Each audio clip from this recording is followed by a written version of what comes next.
はい、私はどこにいるでしょうか。すごくないですか。スキー場です。こちら今日はですね、片品高原スキー場さんの方にやってきました。やっ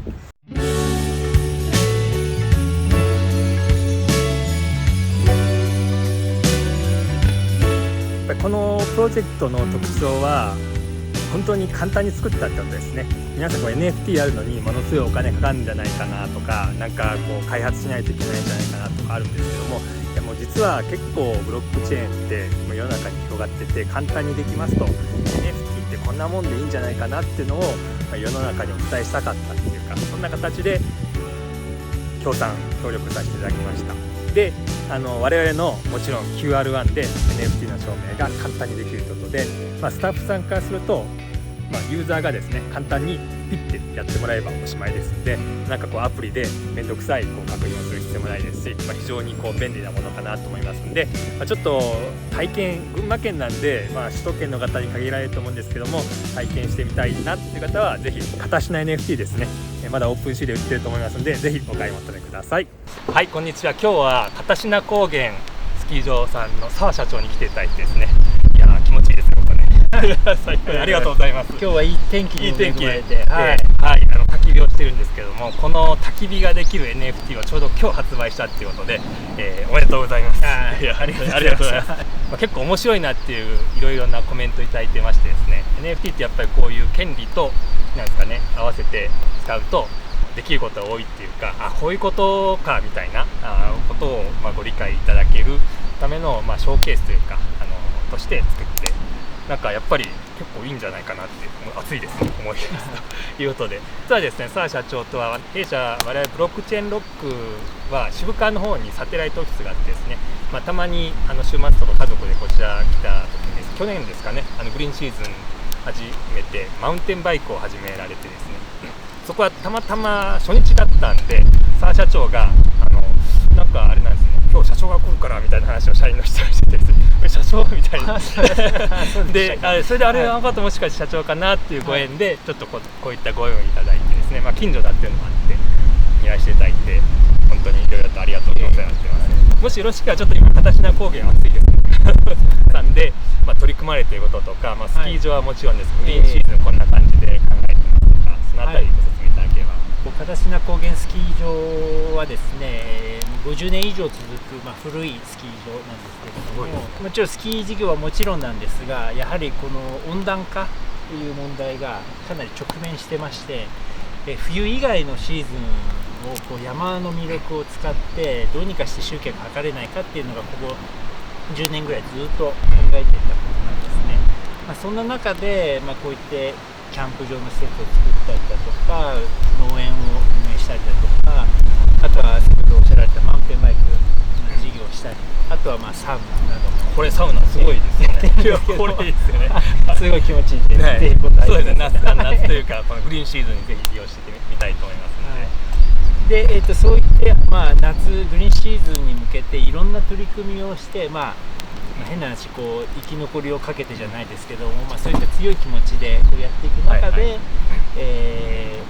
岡本さんとご縁があって、今回のありがとうございます。焚き火 NFT ですか。焚き火を考えられた澤社長ということで、私サウナがあったんで、サウナとか結構人気なんでって言ったら、焚き火、いや澤社長が言われた言葉がすごく印象的で、本物の焚き火見たことある人少ないですよねって話で、確かにないですよこんな形で小学校の頃のなかなかできないですもんね。キャンプファイヤーぐらいですね、あれはもちろん大きいやつですけども、なかなかできないし、キャンプ場行っても焚き火っていろんな制限があって、難しいと思いますし、なんか今セットアップでパパってやられたんですけど、すごい簡単にできていいですよね。慣れがね、あれですけど、でもそういうものが焚き火がすごい、やっぱりうちもキャンプ場をやっていく中で焚き火しにキャンプしに来てる方が結構いて、やっぱりそうなんですか。目的がもう焚き火だみたいな。なるほど。夜でも今の昼でもいいんですけど、火をじっくり眺めるのが、人間の古来の確かになんか本能的なものを呼び起こされるんじゃないかな。なるほどなるほど。そういったこうちょっとこうプリミティブというか原始的な魅力と、はい、今の全く最新の NFT と組み合わせるのもなんか面白いんだなと思って、面白いですよね、はい、ちなみに今日ちょっと社員の方と勉強会して、マティックっていうポリゴン上の通貨で買ってみたんですけども、はい、結構無理ですねなんとかできました。手取り足取り教えていただいたので、なんとか買えはしましたけど、いなければ無理でしたね。そうですよね。なので、通常のこの片品高原スキー場のお客様が普通に買えるかって言われたら、正直申し上げてなかなか買えないんじゃないかなと思ってて、このプロジェクトの中で澤社長にもいやクレジットカードで買えるようにしましょうかみたいな話したんですけども、いやここはあえて、トライしてみるのが面白いんじゃないかなって言われて、すごいなと思って思ったんですけど、その辺はなんかやっぱりなんかあるんですかね。クレジットカードだったらなんか今までと一緒だしみたいな、なんか新しいものとしてやるなら新しい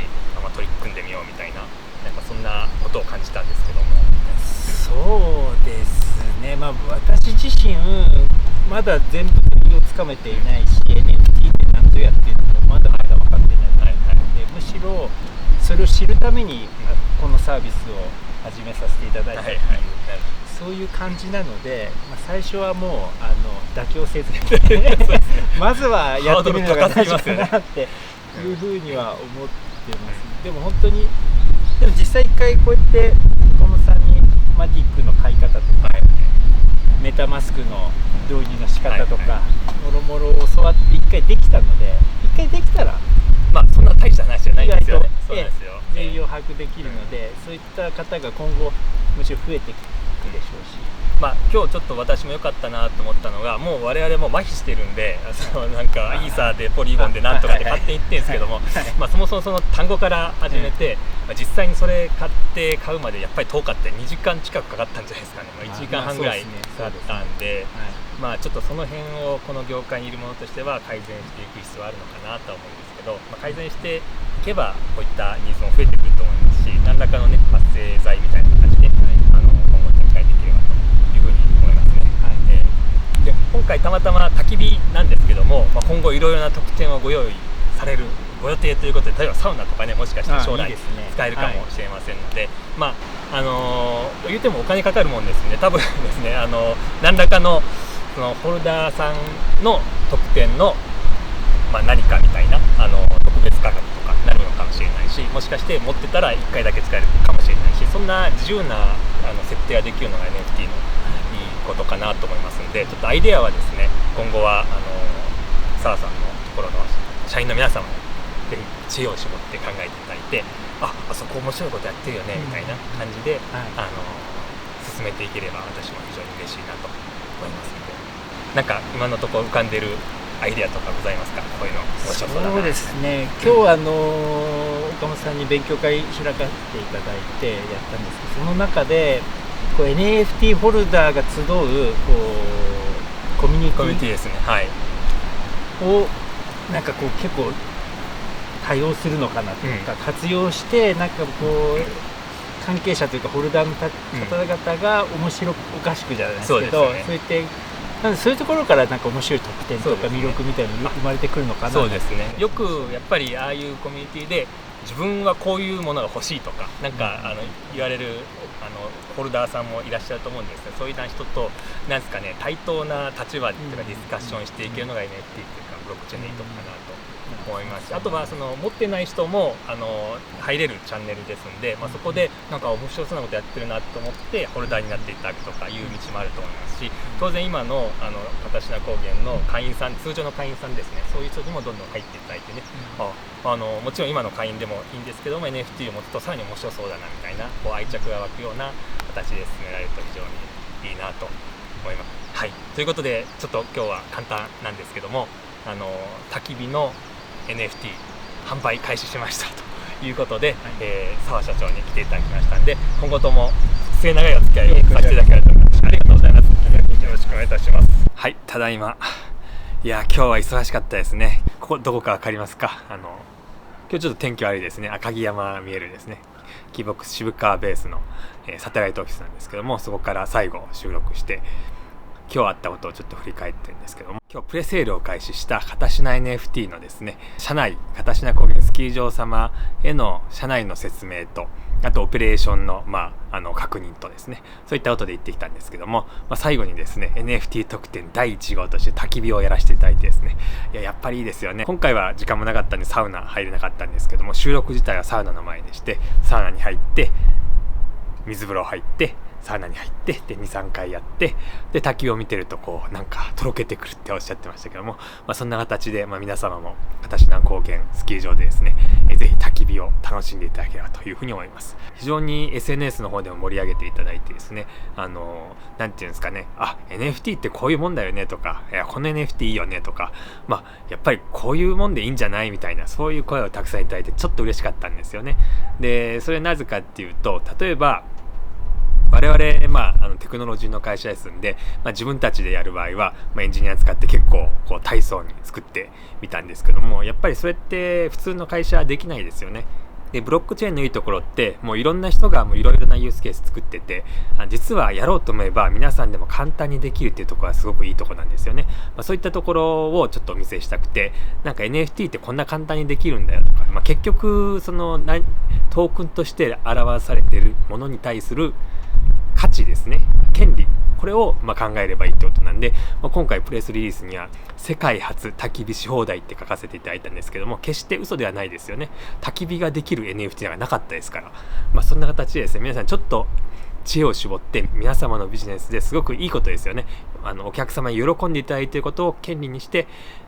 NFT で売ってみるって、これは結構面白いアプローチになるんじゃないかなと思います。しかもそれが他のプロジェクトとか見てると、何億円とか何十億円集めましたとか、そういった形で投機的なところが見えてくるんで、ちょっとうちもこういうのをなんか投機的に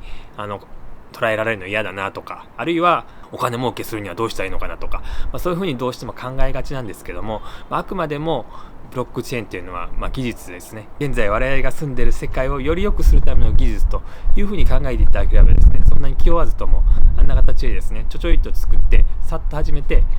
で実際にお客様に喜んでいただける、そんなことが実現できるのかなと思いますね。それでですね、最後に宣伝ではあるんですけども、この NFT 持ってるっていうのを例えば現地のスタッフの人がいちいち確認するので大変なんですよね。そういうこともあるんで、ポイッとですねデバイスつけておいていただいて、ブロックチェーンロックキーボックスの QR1 つけておいていただくとですね、お客様はご自身で QR コードをスキャンしてチェックインしていただいて、チェックインすると会場コードが出てきますんで、会場の QR コードをピッてかざしていただくと、あなた NFT 持ってますねと、そういう確認が簡単にできる仕組みになってるんですよね。そんな形でさっと作ってさっと認証して、どちらかといえばそれを楽しんでもらえるお客様にどんどんと新しい体験をしていただく、そういった風に使っていただければいいかなというふうに思います。あと今日ですね、片品高原スキー場さんに勉強会したんですけども、やっぱり難しいですね。もう本当にやろうと思っている人たちからしても難しいんで、一般の人が買うのはやっぱりちょっと無理かなと自分で言ってて思いますね。で、いくつかの方法はあるんですけども、例えばそもそもの購入できる通貨を買ってくる、持ってくるのが難しいわけですよね。で、今回は我々ポリゴンでNFT 作りましたんで、マティックが必要なんですけども、そのマティックを取ってくるのは結構大変。イーサリアムって結構簡単にですね、日本の仮想通貨交換所で買えるんですけども、そこからブリッジしてスワップしてか、スワップしてブリッジしてか、もう何言ってるか分かんないですよね。もうカタカナ語ばっかで分かりません。しかもそれぞれ 2,3000 円手数料取られてですね、結局買いたいの1000円なのになんか数千円の手数料取られて、なんか5000円ぐらいかかりましたよみたいなことになっちゃうんで、ちょっとそこをなんとかしたいなと思ってるんですよね。で、今回たまたま JPYC がいいんじゃないということで、進めさせていただいたんですけども、3000円を銀行振り込みしてすぐに JPYC 来る、これはすごくいいと思うんですよね。すごくいいんですけども、その後マティックにスワップするときに、そうですね、JPYC 今おまけで少額のマティック多分 2,30 円分ですかね、一緒に投げてくれるんで、それはすごい助かるんだと思うんですけれども、スワップしようと思ったらスワップの手数料も必要なんで、今回5、60円必要だったのかなと思いますよね。その数十円ないために、マティックにスワップできなかったっていうのがあってですね、私も社員の皆さんにマティック配るおじさんとしてですね、5、60円をみんなにあげてもらったってことなんですけども、そこをちょっと乗り越えていきたいなと思いますね。多分方式としては、簡単なことなんですけども、 JPYC 建てのコントラクトを作ってですね、もう本当の初心者は JPYC 買ってもらって、そこでパッとミントしてもらう、買っていただく、そういったことができれば、今後どんどんと NFC も買いやすくなっていくのかなというふうに思います。私個人的にはですね、クレジットカードで買うっていうのは間違ってんじゃないかと思うんですよね。そもそもこの分散金融のためにできているテクノロジーなんで、それをわざわざもう一回クレジットカードに戻すっていうのはもちろん買いやすいんですけども、それであればもう NFT である必要はないですよね。なのでちょっとそこのハードルは高いんですけども、あくまで暗号通貨建てで買っていただいて、そのまま Web3 の世界を楽しんでいただく、そういうふうに仕向けていきたいなというふうに思っています。はい、ということでですね、今日は焚き火をした後ですね、渋川ベースに帰ってきて、今回あったことを考えてお届けいたしました。なんか面白そうだなと思っていただいた視聴者様はぜひお問い合わせいただければですね、私の NFT みたいなことは本当にすぐにですねもうできるということなんで、ぜひお気軽にお問い合わせください。あまりにもお気軽なんで、多分ですねちょっと今考えてるんですけども、本当に週末のコーヒータイムぐらいでできるんですよ。 2,3 時間でできるんで、こういった NFT の楽しみ方っていうんですかね、プロジェクト自体を個人的にはですねWCT って読みたいんですね。 WCT、NFT じゃなくて WCT、 何かっていうとウィークエンドコーヒータイムトークンウィークエンドコーヒータイムでできてしまうトークンですね。これをちょっとぜひ皆さんひょいっと作っていただいて、そこに何の権利を載せるか皆さん知恵を絞っていただいて、権利の認証には QR を使っていただくというのが、最も効率的な NFT のビジネスの始め方かなと思いますんで、ぜひご検討ください。それではまた次回動画でお会いしましょう。さようなら。何分ぐらい持つものなんですかこれ。もうこれであともう 10分15分ぐらいじゃないですかね。この薪っていうのはなんか買うもの？これはもう買ってます。買うんです。はい、なんか結構大変なんですよ。大変なんですか？で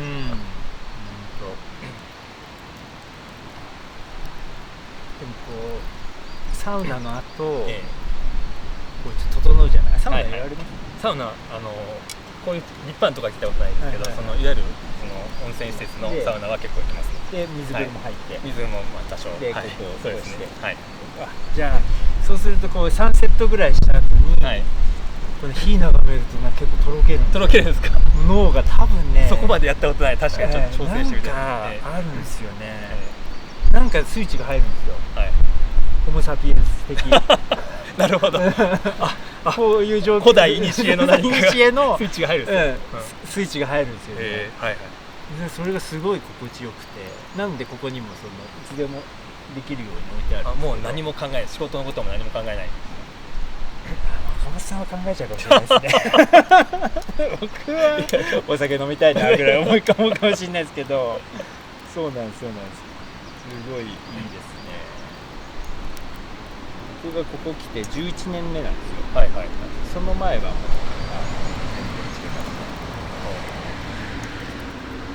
1000人みたいな感じになっちゃう。どういうことですか？つまり我ただ樽を知るじゃないですけどなんかそれはそれで人生豊かなのかもしれないですけど、こうなんつうんですかね、なんか資本主義的にはなんかどんどん遅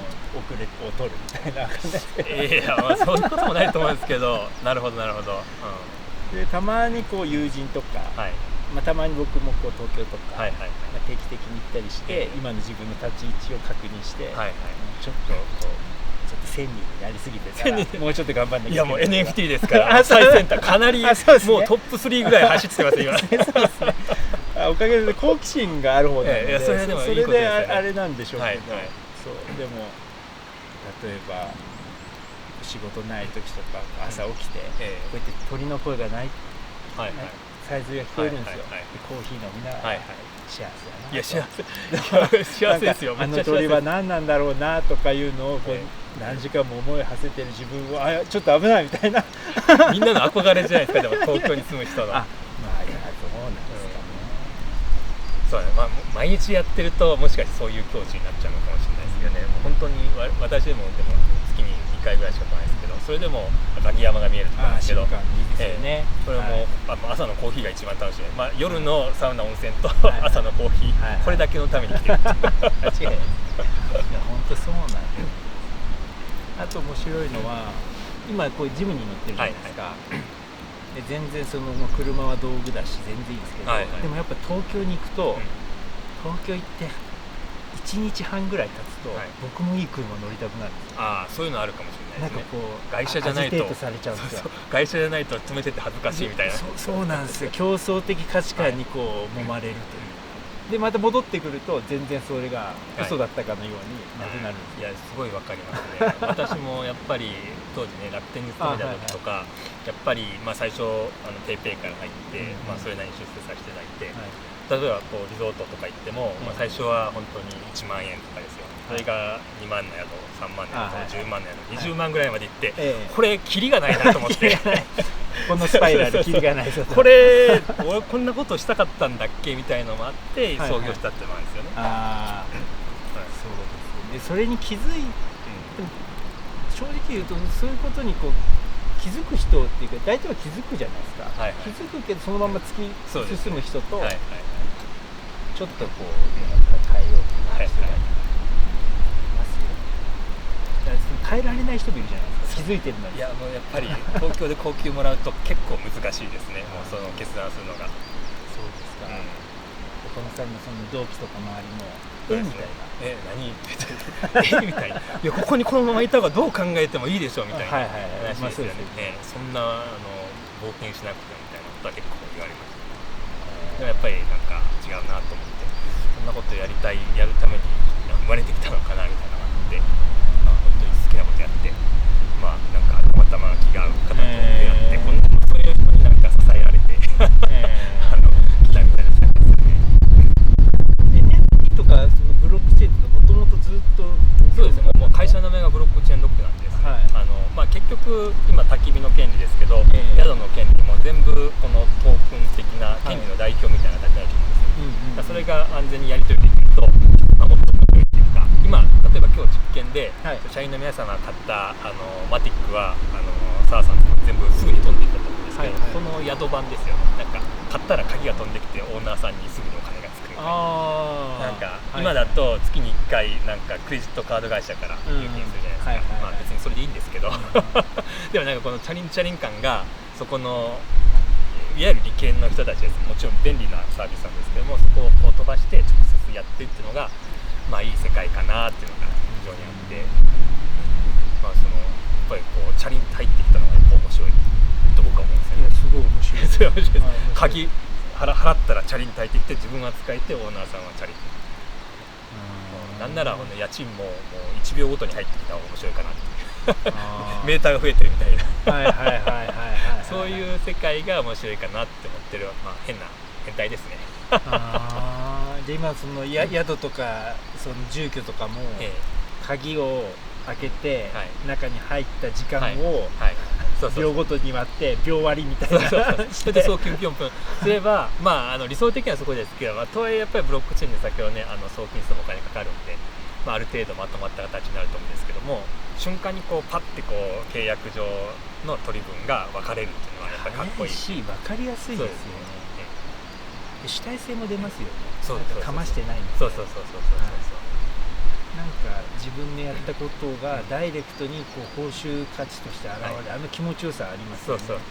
それでなんかこうとはいえなんかやっぱりトーク的に使われる部分があって、それが僕がすごく嫌で、なんかよ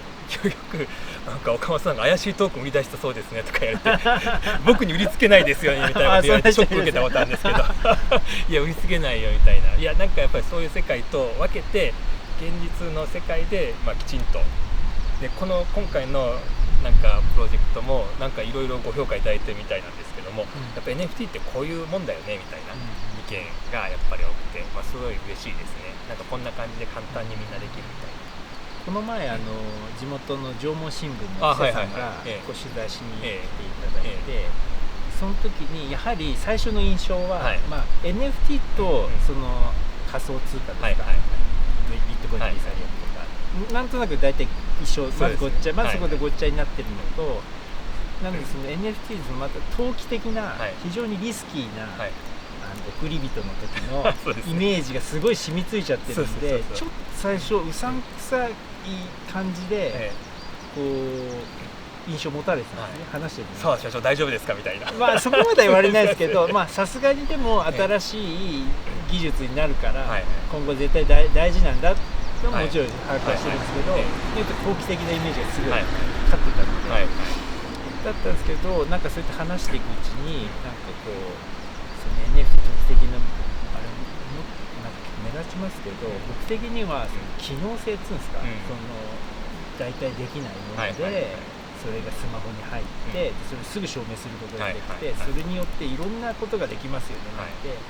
拙いこう知識で説明したら、あ、じゃああれですね、今話題のなんか例えばライブチケットとかの転売とかも、こういうの使えば全然あれなんですよねみたいな。そうですね。いや本当そうだと思いますとか、なんか機能的になんかそういうのをなんか未来の部分があるんだって理解した瞬間からですね、結構ポジティブになっていただいて、そういう方が多いなみたいな。そうなんですよね。なんかやっぱりまだまだまあそうですね、うちの社員でもお恥ずかしながら、まだ買い方わかんないって今朝問い合わせしててそうですけどみたいな感じですけど、まあそういう世界ですよね。で今後どうなんですか。例えば今そのマティック買える人が日本国内にじゃあ 1% だとした場合、5年後って、マティックだろうとその他の仮想通貨なんでもいいですけど、買える人の何%ぐらいになる、加速度的に増えてくるんですかね。持ってる人は増えると思うんですよね。でやっぱり主流なものを持ってる人は増えると思うんです。今例えば多分仮想通貨のウォレット持ってる人は数%、数百万ですよね。数百万で、分かんないですけど 3割ぐらいは持つんじゃないかなと思う。そうすると世界変わりますよね。そうですね。なんか自分も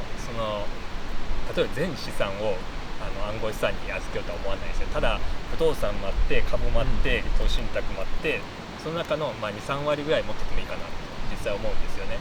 だからそれぐらいって考えてさっきは3割ぐらい持ってる人もいてもいいんじゃないかなっていうのも、あとはその支払い手段とかにしても現金とクレジットカードとペイペイとそこに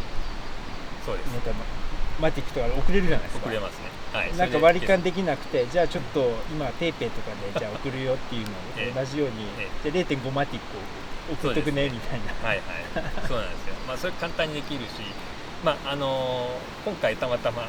JPYC でちょっと買ってみたんですが、ああいうのが普及してくると結構やっぱり大きいと思うんですよね。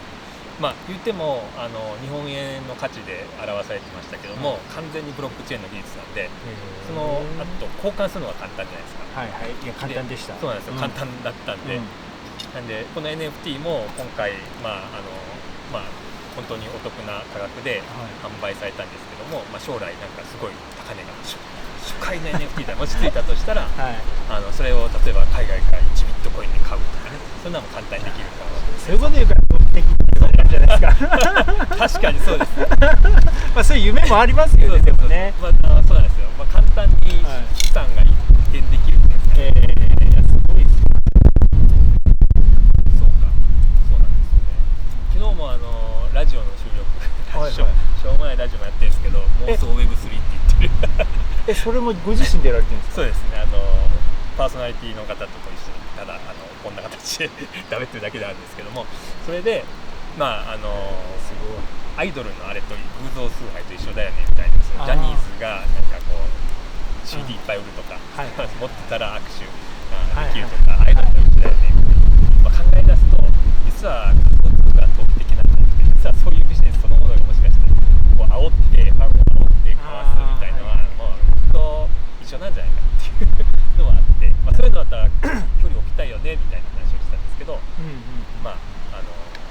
話してると混じってきますね。そうですよ。なんか美味しそうな匂いもするというか、なんか下手したら儲けられんじゃねえかっていうイメージですね。そこをやっぱりなくしてっていう完全に機能性でいって、今回2000円っていう価格も結構いいと思うんですよね。なんか手つけやすいし、なんなら別に損してもいいなみたいな感じで買える金額だと思うんですけど。うちの女性スタッフが形に NFT、先ほど購入したじゃないですか。でこうああいうCD っていうとジャケットみたいなのがこう出て、すごい嬉しそうにしてたんですよ。顔がなんかゲットしてなんか嬉しいみたいな、ポケモンゲットみたいな。そうで、なんかコレクションのなんか一つに入ったみたいな顔してたんで、あれいいですよね。そうなんですよ。なんかアート実際の絵を買うと集めたくなるっていうのと一緒で、まあ、NFT であっても1枚しかないんで、あと3枚ぐらい、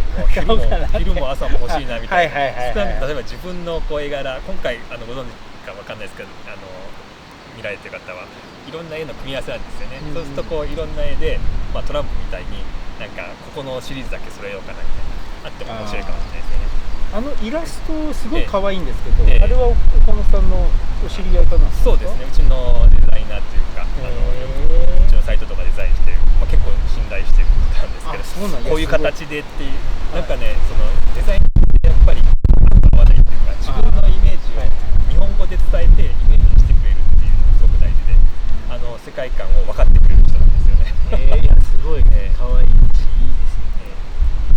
実はもともともうちょっとこうリアリスティックなやつを2個作ってくれて、で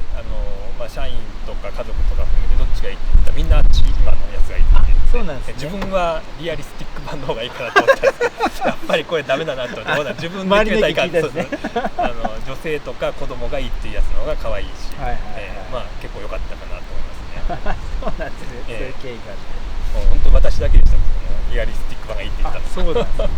じゃあもしこれがうまくいったら、第 2番目その幻のボツになったデザインが来るかもしれないですね。ボツ案を半額ぐらいでじゃあ岡本ボツ案をな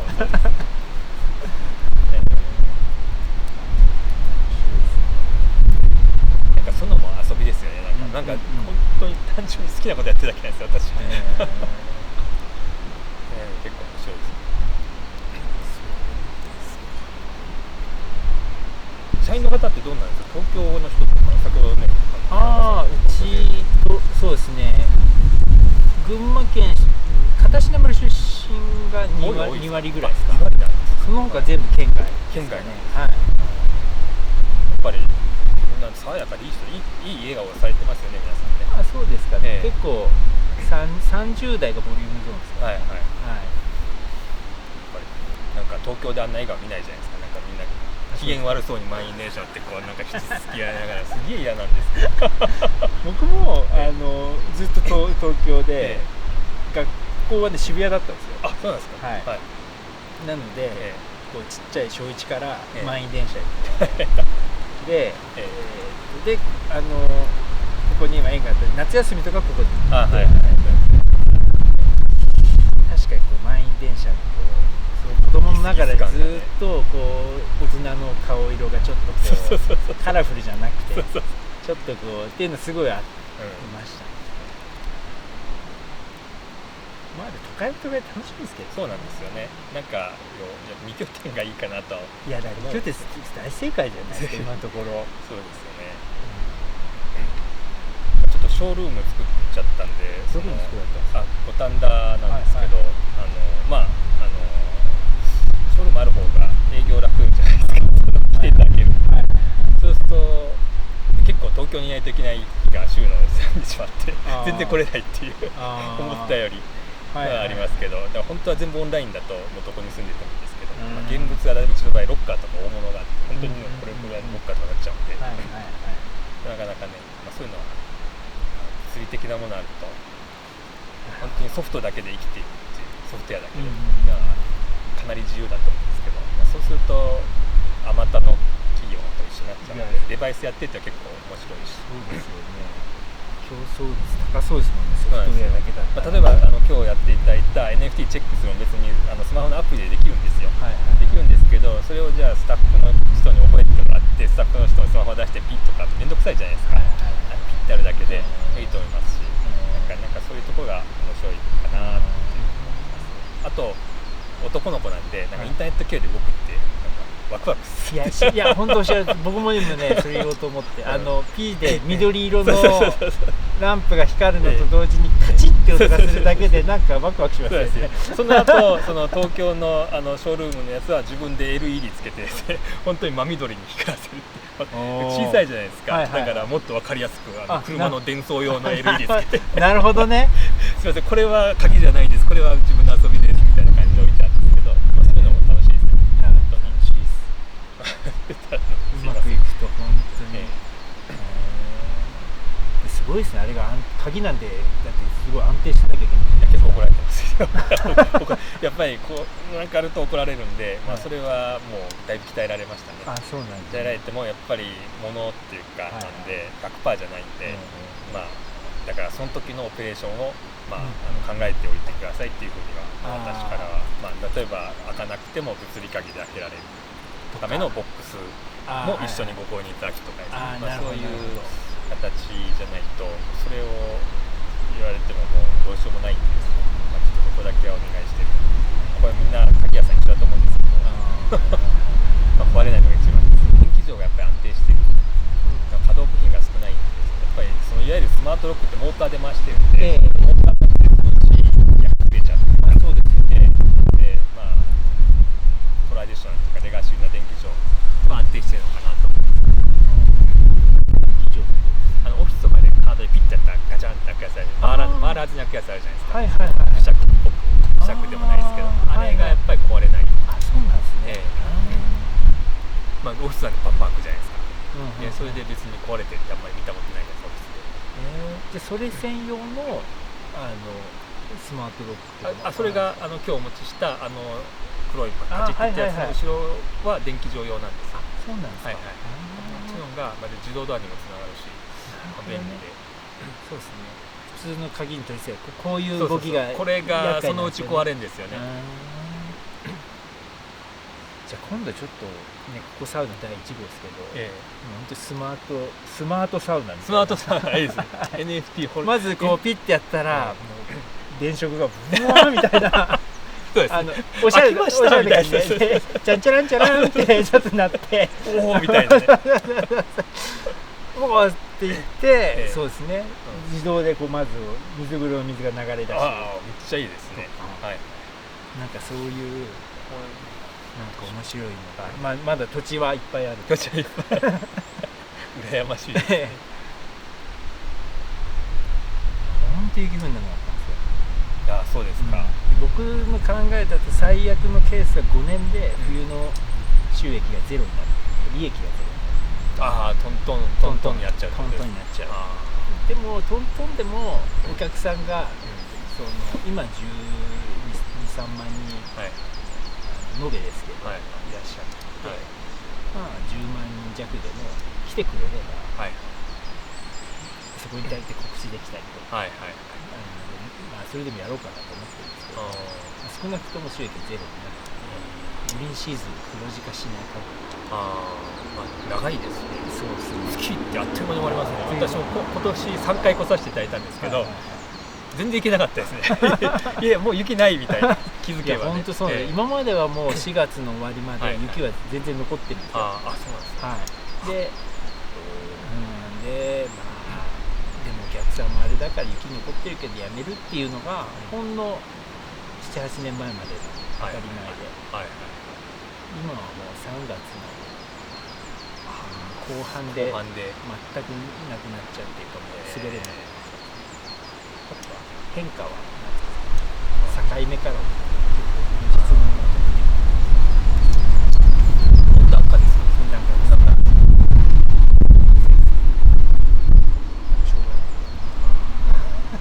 温暖化もどうしようもできないんで、違う。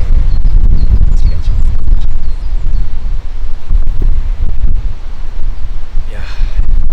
ビールでも飲みたくなりますね。そうなんですよね。車みたいな。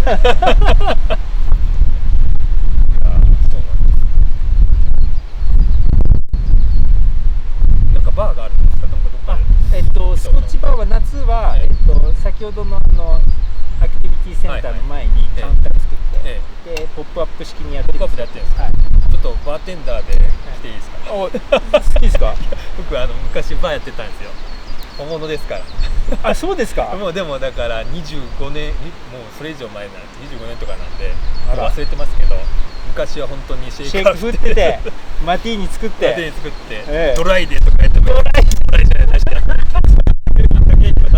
なるほど。ベルボット結構入れちゃったけどみたいな。みんな分かってないですから楽しんでるだけです。そうですか。まあもう覚えてないんで注ぐぐらいしかできないですけど、でもなんか臨時バーテンダーもしご紹介されてたらやらせてください。ぜひぜひ。じゃあでもカウンター越しの会話って楽しいじゃないですか。そうなんですよね自分もさっきの話じゃないけど、はい別に儲けなくていいならあれずっとやってても面白かったなと思うんですけど、さすがにまだ若かったし、俺この人生どうするんだろうっていうのがあってはいサラリーマン戻ったんですけど、まあだから今は週末とかやりたい、金土ぐらいやりたいなって思ってるんですよね。ちょうど場所見つけました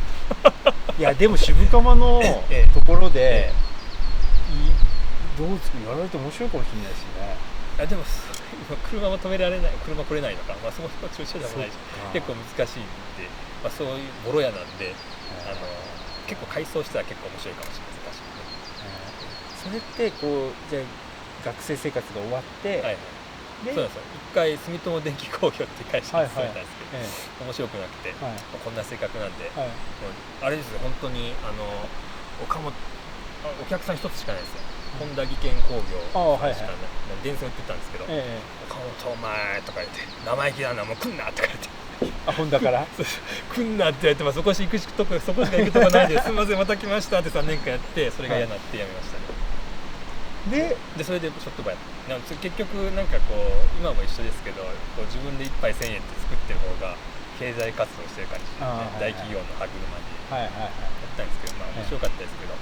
儲けるのはまだちょっと今では結構儲かる自信ありますけど、まだ当時は経験が浅かったですね。バー何年だっけ？バー3年で、自分店入ってた1年なんですけど、バー自体は3年やってました。東京ですか？京都バー文化めっちゃあるじゃないですか。そうなんですよ。K6 さんとか結構行きます。本当ですか？ K6 の川だったところにあっちの子ですか？ K6 さんを1回だけ来ていただきました。1回だけですね。名前を忘れちゃった。西田さん。そうです。白いタキシードして。そうなんです。バーお好きなんですか？僕も経営はしてないですけど、うちのいとこがやってて、学生時代ずっとバーでバイトしてたんですよ。そうなんです。そうなんです。私はうまいかも。いや全然まだお若いし。僕もこうやったり、マティーニって最初何ですかとか、そのうちなんか面倒くさいもの作らせんじゃねえみたいなちょっと本当にカジュアルなバーだったんですけど、そこでありますよ。そうだでも好きで、お酒も好きで、で僕が最後ここ来る前は星野リゾートで、星野京都に行ったので、なので京都のバーは結構来ましたね。行かれたんですか？はい。雪月花とかないか。雪月花時代じゃないか。もう25年前だからちょっと違うかもしれない。大きな K6 さんと、あとちょっとチェーン展開してなんか町屋を改装して、あれと忘れちゃった。京屋さん。ちょっと多分私もう一世代前です。でも K6 まだあるのすごいですね。いやすごいです。そこがやっぱ一番トップですよね。なんかいやジントニックめっちゃうまいですよね。あれで自分もやってたのがあって、とりあえずジントニックを飲めば腕が分かるって豪語してたんですけどいや間違いないですよね。簡単なんだけど、その比率とか結構重要で、そんなんでもあんまり知らない方がお酒って美味しくて、大体ちゃんと作んないじゃないですかまだ勉強しなきゃよかったなとか思うんです